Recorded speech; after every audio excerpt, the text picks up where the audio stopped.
لا الہ تیری شان یا وحدہ، تو خیال و تجسس تو ہی آرزو۔ بچہ پیدا ہوتا ہے نا جی، اس کے کان میں اذان دیتے ہیں، اس کو اذان سمجھ میں آتی ہے؟ اثر ہوتا ہے اس کا، اس اذان کا۔ اس کو گٹی دی جاتی ہے، وہ نہیں جانتا کس نے مجھے گٹی دی ہے، لیکن اس دینے والے کی کیفیت، اس کے مزاج کا اثر اس گٹی کے ذریعے سے اس کے اندر چلا جاتا ہے۔ اس لیے کہتے ہیں کہ بچے کو گٹی کسی نیک انسان سے دلواؤ۔ بچہ ہے تو مرد کوئی نیک صالح متقی پرہیزگار مرد اس کو گٹی دے، گٹی سمجھتے ہیں اب؟ اور اگر بیٹی ہے نا، بیٹی ہے، بچی ہے، تو اس کو نیک عورت، نیک خاتون، متقی پرہیزگار خاتون اس کو گٹی دے، اس لیے کہ یہ گٹی دینے والے کا اثر اس کے اندر، بچے کے اندر منتقل ہوتا ہے۔ یہ بڑی عجیب اللہ تعالیٰ شانوں کے اسرار اور رموز میں سے باتیں ہیں۔ بچی کو کوئی مرد گٹی نہ دے، یہ نہ ہو کہ کہیں وہ بڑی ہو کے پہلوان بن جائے۔ مفتی ظفر علی خان صاحب رحمۃ اللہ علیہ نے بڑے دلچسپ بات سنائی۔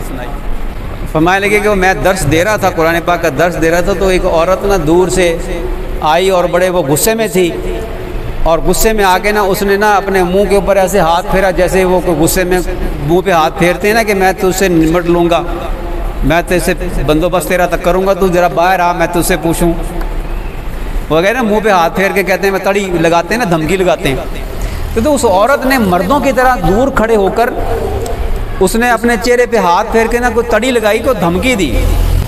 میں نے بعد میں تحقیق کی تو پتہ چلا کہ اس عورت کو نا گجرانوالہ کے کسی پہلوان نے گٹی دی تھی۔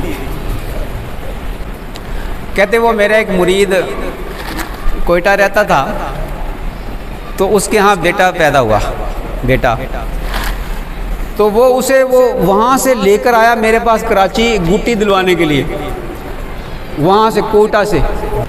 میں نے کہا وہ اللہ کے بندے، تجھے صرف گٹی دلوانے کے لیے تو کوئٹہ سے تو کراچی لے کے آیا اس کو؟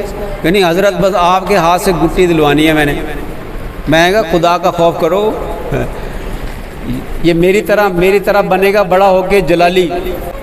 کہتے سال کے بعد نا گٹی تو کہتے میں نے دے دی، سال کے بعد وہ پھر اپنے بچے کو لے کے آیا، تو میں نے پوچھا سناؤ جی کیا حال ہے اس کا کیا حال ہے؟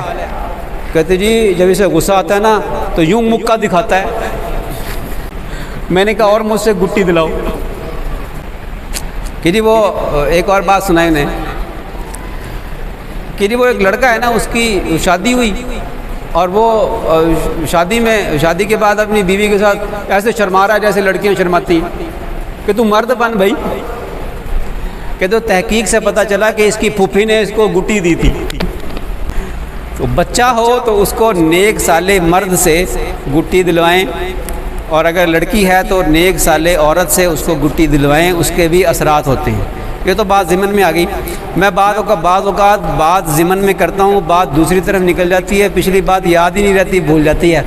آپ یاد رکھا کریں۔